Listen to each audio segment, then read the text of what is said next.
नमस्कार, बिहार उदय न्यूज के digital platform पर आपका स्वागत है।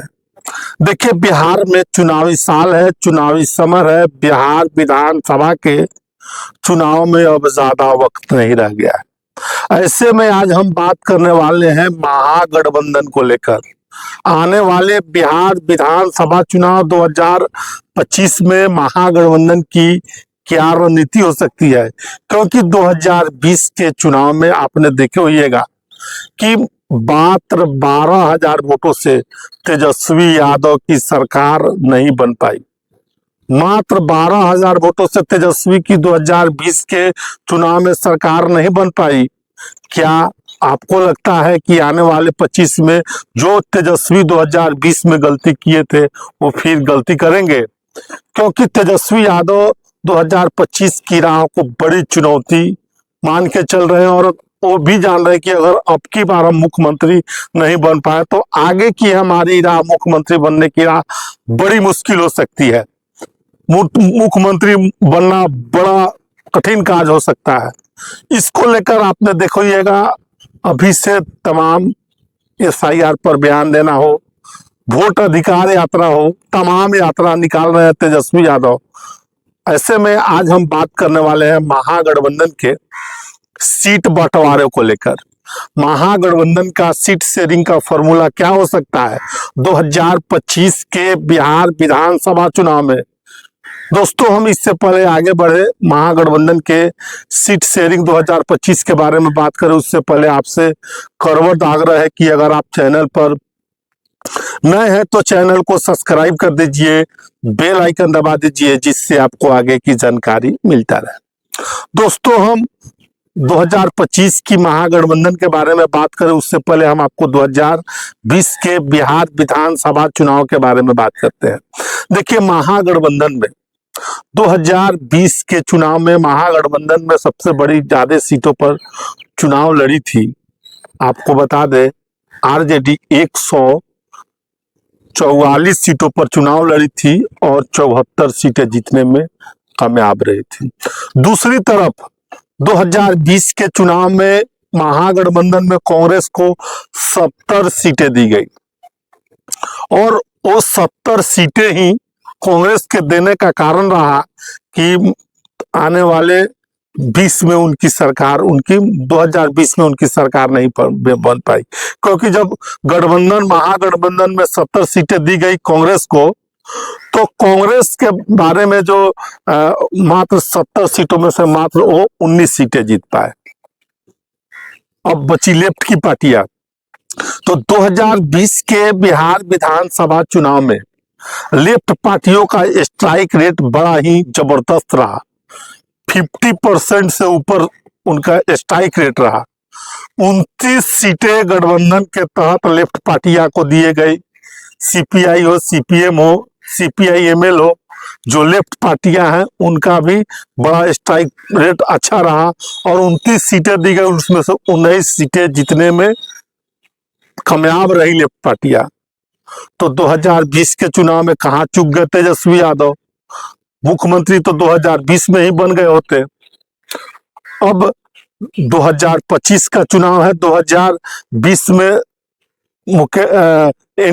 तेजस्वी यादव महागठबंधन के चेहरा थे, मुख्यमंत्री के चेहरा थे। हालांकि 2025 में भी है, लेकिन 2020 में फिर से एक बार आपको बता दें, 144 सीटों पर RJD लड़ी, 74 जीती। कांग्रेस 70 पर चुनाव लड़ी और 19 जीती और सीटें नहीं जीत पाई। अगर तेजस्वी का सरकार नहीं बन पाया तो इसकी हार का ठिकरा कांग्रेस पर फोड़ा गया।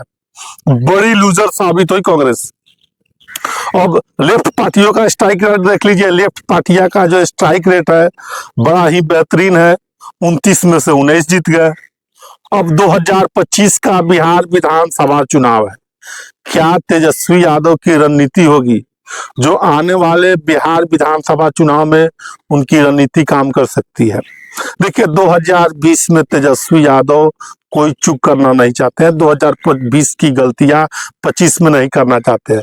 तमाम जो राह के रोड़े हैं उसको अभी से ही ठीक कर लेना चाहते हैं। देखिए, अब महागठबंधन का कुनबा भी बढ़ गया है। और उस बड़े हुए कुनबा में दो नई दलों की एंट्री हो चुकी है।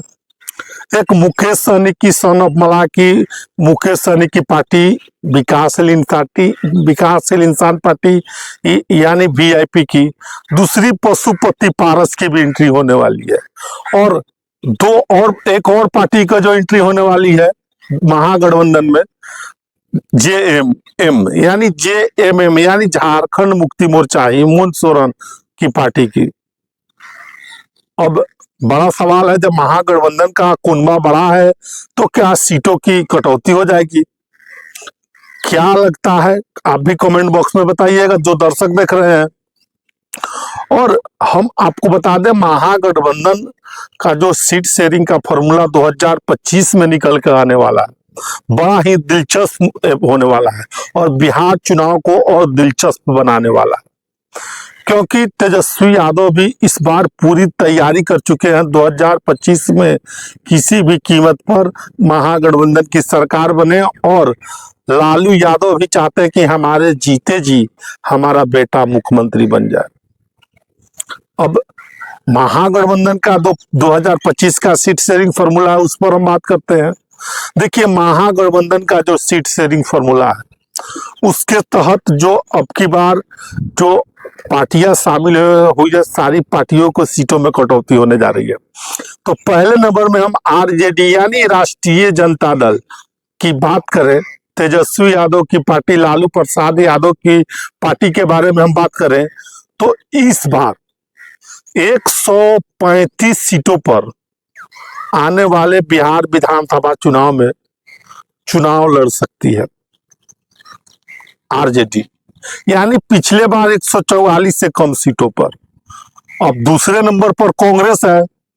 देखिए, दूसरे नंबर पर कांग्रेस है। अब कांग्रेस की सीटों में भारी कटौती होने वाली है। जो सियासी हलकों से बड़ी खबर निकल कर आ रही है, कांग्रेस को महागठबंधन में अब की बार 25 के बिहार विधानसभा चुनाव में लगभग 50 सीटें मिलने का अनुमान, 45 से 50 सीटें मिलने का अनुमान महागठबंधन में उनको दिखाया जा रहा है। अब बची लेफ्ट पार्टियां, तो आपको बता दें, बिहार के चुनाव में सियासी हलकों में फिर लेफ्ट पार्टियों के लिए बड़ी खबर निकल कर आ रही। क्या है?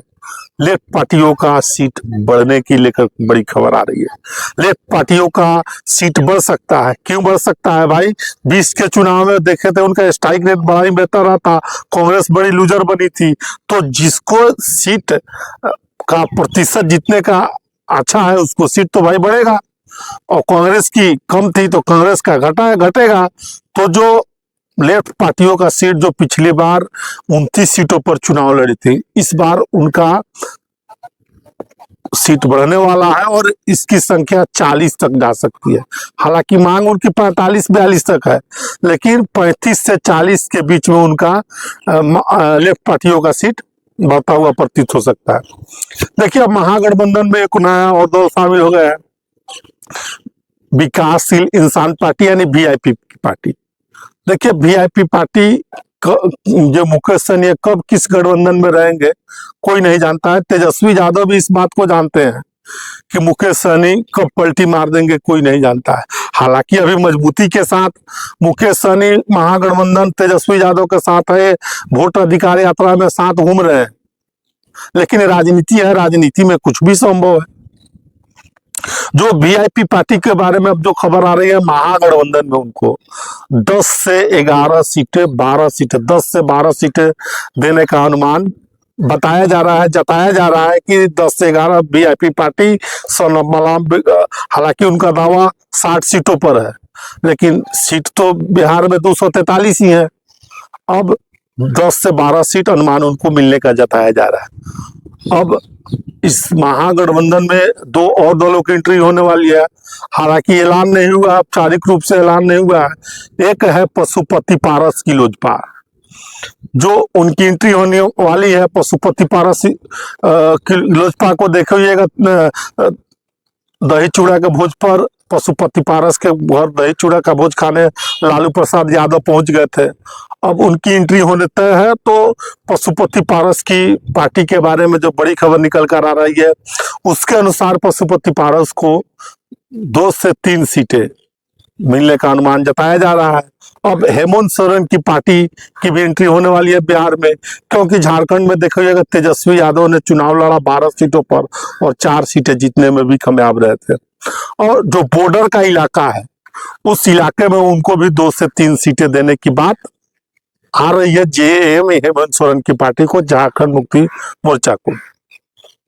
तो बड़ी खबर निकल कर आ रही थी, हालांकि एआईएम की तरफ से भी चिट्ठी दिया जा रहा है कि हमको भी महागठबंधन में शामिल करिए। हालांकि तेजस्वी यादव ने इस पर कोई निर्णय नहीं लिया है, लेकिन आपको फिर से बताते चले कि महागठबंधन का सीट शेयरिंग फॉर्मूला लगभग तैयार हो चुका है। और उस सीट शेयरिंग फॉर्मूला के तहत फिर से जान लीजिए, आरजेडी 135 सीटों पर, कांग्रेस 45 से 50 सीटों पर, वीआईपी 10 से 12 सीटों पर और पशुपति पारस की पार्टी 2 से 3 सीटों पर। लेफ्ट पार्टियों का सीट इस बार बढ़ेगा 35 से 40 सीटों पर और जेएम को 2 से 3 सीटों देने का अनुमान जताया जा रहा है। तो हमने बताया, बहरहाल आपकी क्या राय है? ये जो हमने सीट बंटवारा का फॉर्मूला बताया, क्या इसी फॉर्मूला के तहत बंटवारा हो सकता है? कमेंट बॉक्स में अपनी राय जरूर दीजिएगा। बहुत बहुत धन्यवाद।